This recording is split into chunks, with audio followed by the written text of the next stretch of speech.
wall running, big air quotes on that, is technically kind of sort of a thing in Apex Legends. While it's not proper wall running, while it's not Titanfall 1 or 2 style wall running, this is still an abuse of some game mechanics that can potentially provide you a very small edge once in a blue moon, and I think it's valuable enough that it's worth talking about and explaining how to do. So let's have a look at the inputs and what it actually requires.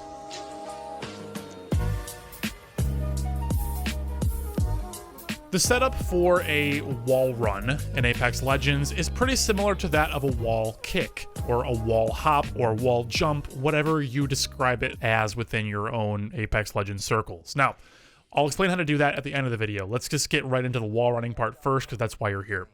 So what you need to do is you pretty much just run at a shallow angle towards a wall, and what you want to do is, as your body hits the wall, you want to jump and get your body to connect with that wall at the apex of your jump as best you can. When you are in contact with the wall, you should be physically looking at it with your camera. And what you want to do is hold forward towards the wall as if you were attempting to clamber or climb up that wall. The key difference here is that the instant your character switches from your normal gun ready or fists out animation to the climbing animation, right in that instant, the quicker you can, the better, you want to switch and stop holding forward and then start holding either straight left or straight right. So on keyboard, it's A or D, on default controls, or on a controller, just left or right on your joystick. The idea here is that you want to basically engage the climbing animation, but instead of climbing up, you are going to climb left or climb straight to the right. What this is going to allow you to do is it lets you extend the wall and kind of push out where your wall kick is going to start from by a couple meters at best, usually less. So instead of just instantly bouncing off a wall, you can cling to that wall for a fraction of a second and then bounce off of it. And while your wall kick may not be as strong or as fast or as good as a just straight up traditional quick wall kick, this can let you get some overall greater distance and potentially reach some areas, make some crazy jumps you otherwise would not be able to do. And just to answer a few YouTube comments before they come through, specific examples of where this is really good are a bit outside the scope of this video. I purely just want to talk about the technique and how you actually do this. I'm going to leave the locations and stuff up to you. I don't think Apex Legends is the kind of game where we're going to be learning where to min-max this and get some crazy specific jumping patterns mastered. If you want to take the game to that level, I think that you're probably already a Masters or Predator tier player, and you, for the most part, don't have a lot of business watching my channel because, frankly, I am not at that caliber of player, and I really cannot teach you how to be better when you're at that level. So this is more just the bread and butter basics for players that don't even know this exists, and I just want to teach them the fundamentals, and then, you know, you guys can all branch out from there. Anyways, for the wall kicking thing we mentioned earlier, in the event that you don't know how to do it, it is much simpler than the quote-unquote wall running in this game, so you can make it as simple as you want, or you can make it as complicated as you want. I will just give you the really basic version, and I think that's pretty much it. So literally all you want to do is just sprint in a straight line towards a wall. You want the wall to be tall enough that when you hit the wall, your character's not going to try to mantle it and like climb over the edge or something like that. You want it to be a decently tall wall. Side of a building, something like that, that'll work great. This area in the firing range is also fine. So what you want to do, literally just run and jump at the wall. Once you become airborne, the easiest way to do it, just let off your joystick, let off W on your keyboard, just hold no movement directions. As you get better, you can hold movement directions and do crazy stuff, but for the purposes of learning, don't hold any movement directions. You want to space yourself out so when you jump towards the wall, your body will physically impact the wall at the apex or the top of your jump. At that point, you literally just make sure you're looking at the wall and you press the jump button again, and you will bounce off the wall almost as if you had a double jump. This will give you a pretty good boost of speed and shoot you fairly high up into the air, assuming you do it perfectly. If you're imperfect, then you may just kind of fly straight back from the wall or even angle downwards if you're really far off.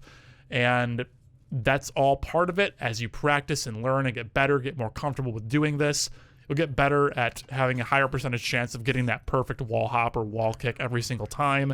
I don't think anyone is going to be 100% ever, so don't beat yourself up if you're only getting it like 1 in 4 times, 1 in 3 times every other time.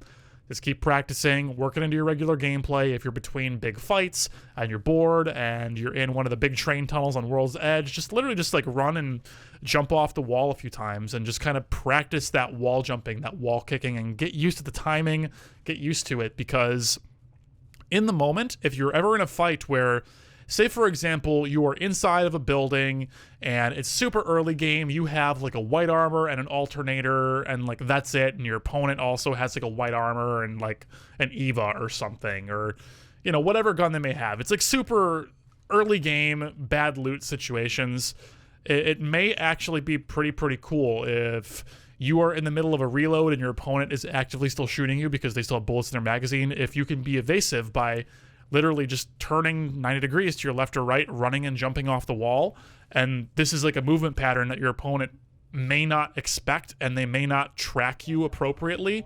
Even if they start tracking you properly, it might be too late, and you might have gotten that reload off, and you can start firing again and just kill them and finish them off. So like, it's just these weird little situations where maybe it'll be useful, maybe it won't. But as you get better and better at the game, as you become closer to being like a Diamond, Masters, Apex Predator player, whatever the case may be, you'll learn like air strafing and other techniques like that, where you can basically jump off the wall and then air strafe off that wall jump and get pretty big boosts of speed. You can get pretty good height. You can jump to places you otherwise wouldn't be able to jump, yada, yada, yada. Again, outside the scope of this basic guide, but I hope that this kind of gets the gears in your brain turning to practice it and try it, see if it's worth doing for you. Because personally, I think it is. I think it's going to feel silly and dumb and pointless for the first couple times you try it. Maybe even for the first few months, you'll just do it here and there and be like, this is dumb. But one day, it'll come in handy for you. It'll be useful for you. You might think, you know, maybe there's something to that. And you'll practice it more and you'll practice it more and you'll work it into your game, and it'll be a regular thing that you see doing. Like, look at Apex Predator streams for like tournament level players. This is a thing that they just idly, routinely do with their brain turned off. If they're between fights and they're bored or whatever, they'll just be, as they're running around, they're literally just going to wall jump off of everything in sight. It's literally just like, as they're running from point A to point B, they will go out of their way to wall jump, wall jump, wall jump, wall jump, wall jump all the time, because it just keeps them warm. It helps them practice the technique, so if they need to pull it out in the heat of the moment, they've got it, they're good at it, they're warmed up on it, and it's a piece of cake. Or just quite simply, because this is a battle royale where you can go upwards of 5 minutes without even having a fight, your aim can start to, you know, cool down, and you may just kind of lose a little bit of that, what's the word, looseness? I don't know how to describe it, but that fluidity in your aim, where like if you're playing a game like Quake or something, your aim is constantly moving and you're going to be always warm. A game like this, your aim can kind of cool off, if that makes sense. So doing something like this also, again, can be super good. So anyways, I think I've rambled enough. I think I've sung the praises of this enough. If this is something that you're going to do, I think you should. If you aren't going to do it, I mean, you're probably not still watching. So those of you that are still watching, you better do it. I'm going to be watching you just like Santa Claus, okay? So start. Anyways, everyone, thanks so much for watching. I hope that you've learned something new. If you want to see more videos like this, come on, you know what to do. Just subscribe, click the up like button, leave a comment, engage with the video so your boy can, I don't know, show up in YouTube search results or something. I don't know how this works. I just literally just do the things I want to do for the hell of it. So thank you all for watching. I appreciate you very much. I will see you again very soon. Take care.